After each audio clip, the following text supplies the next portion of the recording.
황제가 애를 낳았을 때 왕자를 주기 위해서 그 딸을 낳았는데 한족 대신하고 애를 바꿔치겠다. 그러고 나서 사실은 이게 한족 출신이고 나중에 만주족 물러가라고 하는 홍화회의 대장은 자기 동생이 친동생이더라. 이런 말도 안 되는 야사를 가지고 소설 썼으니까 이게 역사소설하기 좀 그렇죠. 그죠? 그게 서금언구록입니다. 그래갖고 딱 그 영화 그 소설을 썼는데 10만 부가 막 대박이 난 거예요.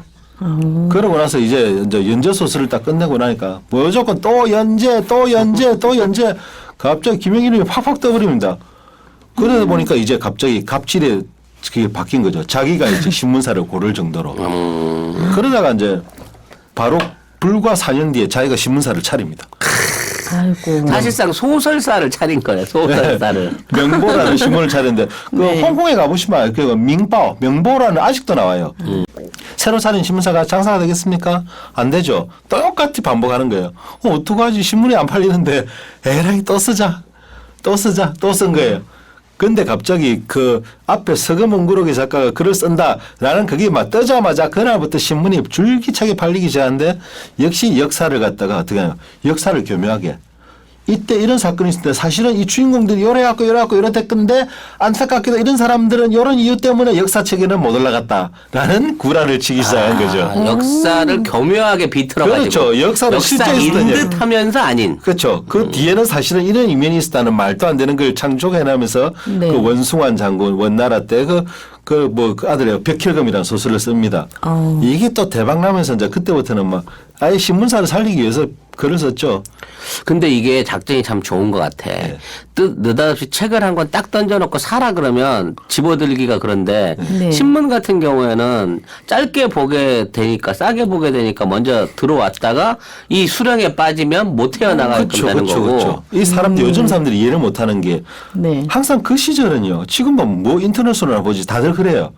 그런 시절이 아니었잖아요. 다른 어떤 오락거리가 없었단 말입니다. 신문에 오는 소설이라는 거는 정말 그 당시는 엄청난 큰 즐거움이었거든요. 그리고 또 신문을 쓰면 그 장점이 있어요. 네. 끝날 때쯤 다음이 궁금해서 못 견디게 만들어야 되거든. 그러다 보니까 매편 한 편이 말 그대로 손을 놓을 수 없을 그렇죠, 만큼 그렇죠. 단련된 기법의 소설이 나오는 거예요. 맞아요. 사실은 10회 분량 이야기를 갖다가 네. 쭉 나눠 쓸 수가 없는 게 오늘 봤는데 내일 어떡하지 궁금해 죽겠다 일일 드라마처럼. 약간 막장 드라마처럼. 네, 해야 되는 마지막에 거네. 항상 자자잔 하면서 예전에 둘이서 막장 만나면서 드라마네. 얼굴이 놀래는 표정을 하면서 끝나고 그렇지. 내일 계속 이래야 돼야 되는 거예요. 임성환 작가 스타일로. 그 주인공이 장풍을 쐈는데 저게 맞을지 죽을지 모르는 상태에서 끝. 그렇죠. 그렇죠. 여주인공이 목욕을 하다가 주인공이 그렇죠. 들켰는데 어떻게 될까 뭐 이런 옷을 거지. 스르륵 내렸다 이러고 내일 계속 이렇게 되는 거죠. 이런 걸로 따지면 우리도 소설 쓸 것 같은데 말이야. 쓸까 봐요. 그렇게 하면서 이제 소설을 쓴 일을 결국은 15편, 15편을 대단하시네요. 쓰게 됩니다. 그래가지고 근데 이제 얼마나 이게 소설을 갖다 멋지게 썼는지 사실은 그 사람이 한 게 있죠. 무협 소설이라는 장르가 따로 있는 게 아니고 우리 일반적인 소설의 한 장르로서 당당하게 자리를 잡게 해준 그런 큰 역할을 했어요. 캠브리지 대학이죠. 네. 거기에 비틀즈 학과가 있다는 걸 듣고 내가 너무 놀랐습니다. 비틀즈 학과라는 거 있더라고요. 비틀즈를 학문적으로 가르쳐서 제2의 비틀즈가 만들어질 수만 있다면 100번 가르칠 만하지. 그런 유명 대학에 비틀즈 학과가 있고 네. 중국에는 김용 학과도 있습니다. 말 그대로 이 김용의 그 어떤 작품을 연구하고 하는 그런 학과가 있을 정도로 막 그런 정도의 지위를 많이 올려놨죠. 그 외에도 뭐 양우생은 좀 슬픈데도 한국에는 많이 번역이 안 돼 있어요. 그 당시에 비슷한 김용과 친구입니다. 역시 평론가고 신문 어떤 언론계에 일하던 사람인데 이 사람 작품도 상당히 뭐랄까 표준 무협이라고 해야 될 정도로 좋은데 작품이 한국에 그다지 번역이 안 되더라고요. 그래서 이제 이게 독과점 현상이죠. 우리나라는 뭐 하나에 꽂히면 그렇죠. 그 이름값 때문에 가는 거거든. 그렇죠. 그러니까 지금 우리나라 소설가들은 다 정말 100억이나 죽고 있는데 하루 끼는 선인세를 400억씩 받으면서 책을 내는 거 아니에요. 네. 우리 김용 소설이 한국에 나오면서 인기를 끌잖아요. 네. 다 번역이 되었어요.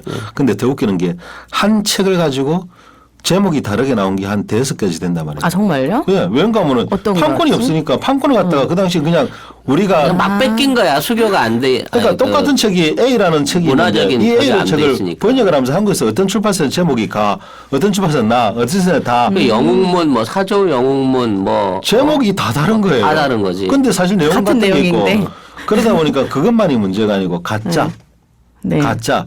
김용의 작품이 14편이 한국에 번역되어 있는데 다 네. 번역이 되어 있는데 가짜가 뭔가 하면 약 50편에서 100편 사이입니다. 주식회사 맥슨골드 24K, 18K, 14K 장신구 최고가 매입.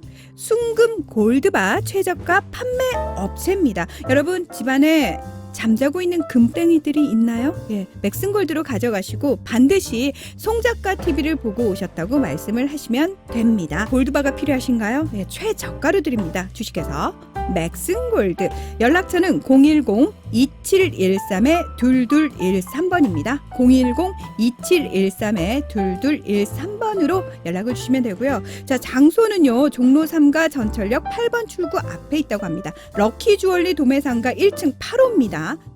그걸 김용의 소설이라고 했는데 진짜예요. 진짜예요. 아니 근데 그건 사실상 김용의 소설일 수 있는 게요. 네. 그게 우리나라 사람이 쓴 게 아니라 중국 애들이 이미 김용의 이름을 빌려갖고 가짜 소설을 풀어놓은 걸 갖고 와갖고 그대로 베낀 거예요. 그렇죠. 중국에 가짜가 많아요. 예를 들어 아까 사량용이 이 사람 본명이에요. 그럼 사량거사라는 사람도 있고 김용할 때 용자를 용용자를 꼭 금용도 있고 네. 뭐 그야말로 발음만 똑같은 오늘 금자를 썼고 금용도 있고 아, 이게 짝퉁. 오늘 이재금 짝퉁 김용들. 신용도 있고 네. 여러 가지가 많습니다. 그 중국에도 가짜가 많은데 그 가짜를 다 들여왔고 김용의 새 작품이라고 번역을 하는 것도 모자라 가지고 그냥 누구나 다 아는 다른 작품을 아까 말한 양우생 같은 유명 작가도 들고 왔고 양우생이라고 하면 한국에 안 팔린다. 그럼 김용이라고 파는 자기가 무협 소설을 썼다는 자체를 약간 부끄러워하죠.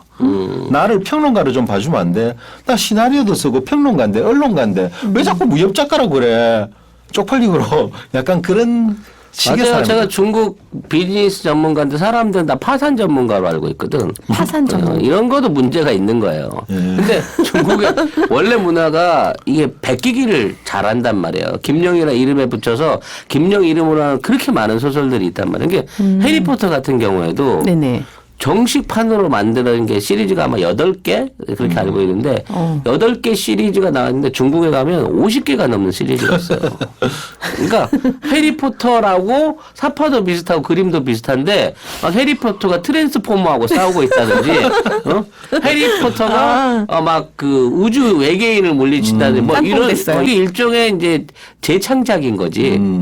근데 그럴 만큼 중국 안에는 엄청나게 많은 문화 콘텐츠에 대한 수요가 있어요. 네, 맞아요. 그런 책들이 많이 팔리기도 하고요. 알면서도 예. 사오죠. 그리고 이런 그 컴퓨터에서 그러니까 휴대폰으로 다운받아 보는 책 시장 규모가 3억이에요. 3억.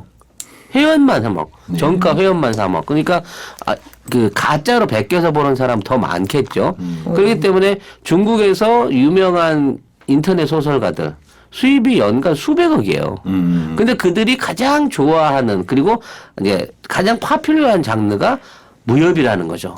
예. 그러니까 이건 무협 자체는 중국만의 고유의 문화적인 컨텐츠로서 이미 상당히 가격이 높아져 있는 대중적인 문화 코드가 된 거예요. 맞아요. 한국처럼 뭐 터부시하지는 않거든요.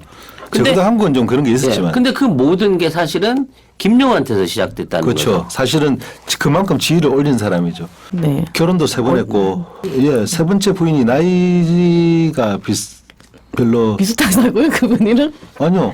더 어린? 저랑? 아니, 나이 차가 25살밖에 안 나니까. 그러네. 매우 양심적이신 분이에요. 예, 그렇죠. 매우 양심적인. 네. 피카소는 거의 60살 가까이 나. 이 사람 병이 하나 있어요. 잘 싸워요, 사람들. 야!